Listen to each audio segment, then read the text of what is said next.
Hello welcome to కేడా మామా. ఈరోజు video వచ్చేసి కోల్డ్ ప్లేసెస్లో ఇక్కడ ఎక్కువ రోజులు కోల్డ్ ప్లేసెస్లో ఉంటే ఏమవుతుంది. సో జనరల్గా long term like 5 years 10 years అలాగా మనము కొన్ని కోల్డ్ ప్లేస్ కంట్రీస్లో ఉంటే లైక్ కెనడా, స్విట్జర్లాండ్, అమెరికాలో వచ్చేసి కొన్ని central states like Chicago, Minnesota, south Dakota, north Dakota ఇలాంటి ప్లేస్లో ఉంటే ఎక్కువ రోజులు నీ బాడీ నీకు ఎలా అనిపిస్తుంది. కోల్డ్ ప్లేసెస్లో ఉంటే జనరల్గా మనకు మెయిన్ థింగ్ ఏంటంటే విటమిన్ డిఫిషియన్సీ అనేది ఖచ్చితంగా ప్రతి ఒక్కరికి వస్తుందన్నమాట. లైక్ విటమిన్ డి కానీ లేకుంటే B12 కానీ కొన్ని ఐరన్ డెఫిషియన్సీ కానీ ఇలాంటివన్నీ చాలా ఎక్కువ మందికి వస్తుంది అన్నమాట. హెయిర్ ఫాల్ కానీ ఇలాంటివన్నీ. సో కోల్డ్ ప్లేసెస్లో వాళ్ళు సరదాగా కోసం ఎవరు ఉండరు, ఎందుకంటే ప్రతి ఒక్కరు వాళ్ళ ప్రయారిటీ కోసము ఎక్కడ కావాలంటే అక్కడ సెటిల్ అవుతారు. సో ఆ ప్లేస్లో ఉంటే జనరల్గా ఏమవుతుంది, అబ్రాడ్ అనగానే ఏదో ఒక కంట్రీకి మూవ్ అవుతాము సరదాగా అని చెప్పేసి అనుకుంటారు. కానీ బట్ వచ్చే ముందు ఇలాంటివన్నీ మనం తెలుసుకుంటే you will get lot of benefits out of it. So ఈ మెయిన్గా కోల్డ్ ప్లేసెస్లో ఉంటే మనకు ఈ కోల్డ్ టెంపరేచర్లో ఏంటంటే ప్రాబ్లం ఏంటంటే బేసికల్గా మనకు సన్ అనేది అస్సలు ఉండదు అన్నమాట. సన్ అనేది చాలా తక్కువ ఉంటుంది. ఎప్పుడో వారానికి ఒక రోజు ఉన్నా కూడా ఒకసారి ఆశ్చర్యం అవుతుంది, ఒకసారి 2 weeks 3 weeks కూడా సన్ లేకుండా పూర్తిగా క్లౌడీగా ఉంటుంది అన్నమాట. So that is the temperature where you gonna get lot of depression అన్నమాట. సో డిప్రెషన్ కానీ లేకుంటే హెయిర్ ఫాల్ కానీ ఇలాంటివన్నీ ఎక్కువ అవుతుంది అన్నమాట. సో మనకు విటమిన్స్ అనేది న్యాచురల్గా తక్కువ అవుతాయి కదా మన బాడీలో ఈ కోల్డ్ ప్లేస్లో ఉండడం వల్ల. సో జనరల్గా ఏమంటారంటే యూ టేక్ ద సప్లిమెంట్స్ అన్నమాట. Go to the regularly health check వెళ్ళిపోయి బ్లడ్ టెస్ట్ చేయించుకొని మన హెల్త్ చెక్ ద్వారా మనకు ఏమేమి డిఫిషియన్సీ ఉందో దానికి సంబంధించిన సప్లిమెంట్స్ తీసుకుంటే యూ విల్ బికమ్ నార్మల్ అని చెప్పేసి డాక్టర్లు ఇక్కడ చెప్తారు. ప్లస్ చాలామంది న్యూట్రిషన్స్ చెప్తారు, అందరూ ఇలాగే చెప్తారు మనకు.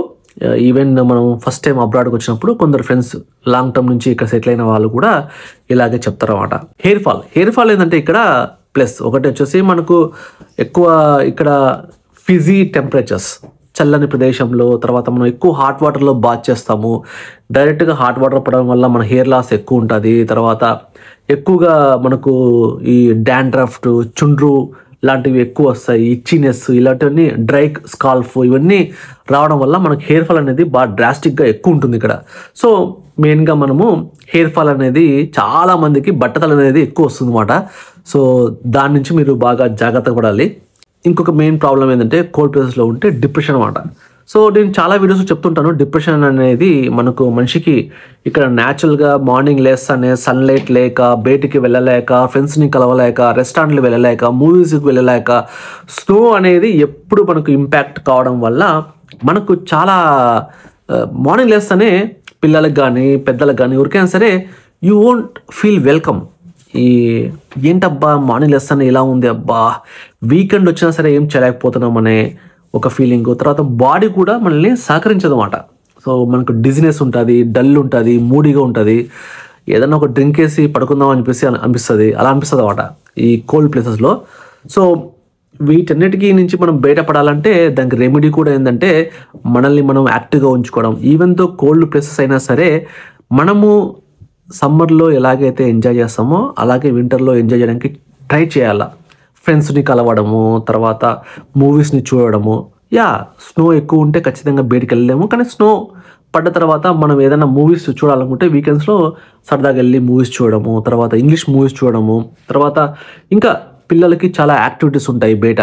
మనకు ఏదైనా చెస్ కానీ మ్యూజిక్ కానీ ఇలాగా రకరకాల యాక్టివిటీస్ ఉంటాయి. ఆ యాక్టివిటీస్లో పిల్లలను జాయిన్ చేసి వాళ్ళని కూడా కొంచెం ఇంట్రెస్టింగ్గా చేయడము ఇలాంటివన్నీ అన్నమాట. సో స్కూల్ తర్వాత కొన్ని యాక్టివిటీస్ ఉంటాయి, యాక్టివిటీస్లో జాయిన్ చేస్తే పిల్లలు కూడా కొంచెం ఇంట్రెస్టింగ్గా ఉంటుంది. ఈ కోల్డ్ ప్లేసెస్లో ఇలాగా పిల్లలకి కొంచెం ఎంగేజ్ చేస్తుంటారు. పెద్దలకు కూడా జిమ్కి వెళ్ళడం కానీ లేకుంటే స్విమ్మింగ్ వెళ్ళడం కానీ ఇలాంటి యాక్టివిటీస్ అన్ని చేస్తుంటారు. ద బ్యూటిఫుల్ టైం పాస్ ఏంటంటే ఇక్కడ you can go to library అనేది అబ్సల్యూట్గా free.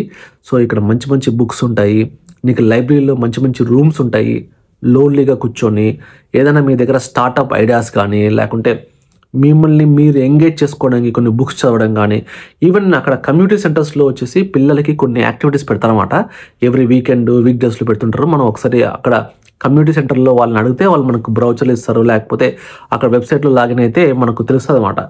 Daily day to day activities ఏం చేస్తారు ఇలాంటివన్నీ ఇక్కడ ఉంటాయి. సో ఎంగేజ్ అనేది చేయడానికి రకరకాలుగా చేయొచ్చు, కానీ మనకు మెయిన్గా మన మెంటల్ హెల్త్ అనేది బాగా ఉంటే ఖచ్చితంగా ఇలాంటి యాక్టివిటీస్లో మనం పాల్గొంటాము, మన పిల్లల్ని కూడా పార్టిసిపేట్ చేయడానికి ఎక్కువ స్కోప్ ఉంటుంది.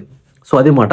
సో నెక్స్ట్ ఏంటంటే జనరల్గా ఈ కోల్డ్ ప్లేసెస్లో చాలామంది బాగా అడిక్ట్ అయ్యే వ్యసనం ఏంటంటే డ్రింకింగ్. సో చాలామంది బయటికి వెళ్ళలేక ఈ మందు బాటిల్ ఊదేస్తుంటారు అన్నమాట.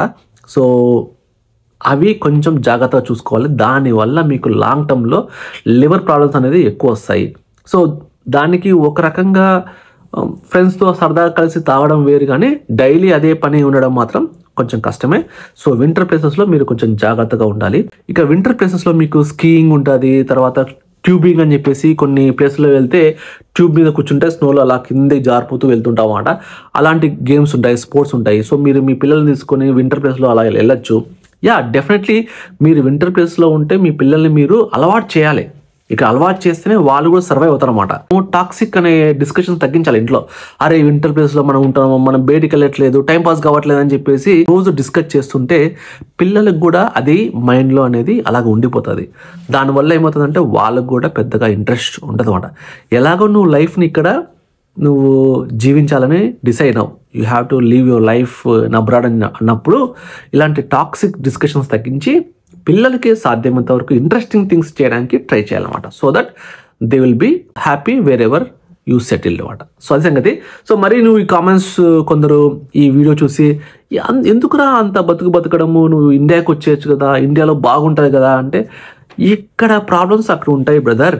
మీరు గుర్తుపెట్టుకోండి, ఇండియాలో ఉంటే ఎగ్జాంపుల్ చెప్తున్నాను, పొల్యూషన్ అనేది చాలా దారుణంగా ఉంటుంది. బయటికి వెళ్తే ఎక్కడ చూసినా మట్టి, దుమ్ము, ధూళి, తర్వాత మనకు సౌండ్ పొల్యూషన్ అనేది ఎక్కువ ఉంటుంది. సో ఇక్కడికి వస్తే ఇక్కడ అవన్నీ తక్కువ ఉంటాయి, కానీ ఇక్కడ దాని ప్రాబ్లమ్స్ ఇక్కడ ఉంటాయి అన్నమాట. నెగిటివ్ థింగ్స్ ఇక్కడ ఉంటాయి, అక్కడ ఉంటాయి.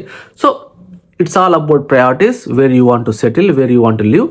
టెంపరీగా కొన్ని ఇయర్స్ ఇక్కడ అబ్రాడ్లో ఉండి తర్వాత బ్యాక్ ఇండియాకి రావడము, టెంపరీగా మనము కొన్ని కంట్రీస్లో లైఫ్లో తిరుగుతూ ఇట్స్ లైక్ మైగ్రేషన్ ప్రాసెస్ అన్నమాట. ప్రతి ఒక్క మనిషికి ఎక్కడ సెటిల్ కావాలా, ఎక్కడ ఉండాలనేది అతని హక్కు, బేసిక్ హక్కు అన్నమాట.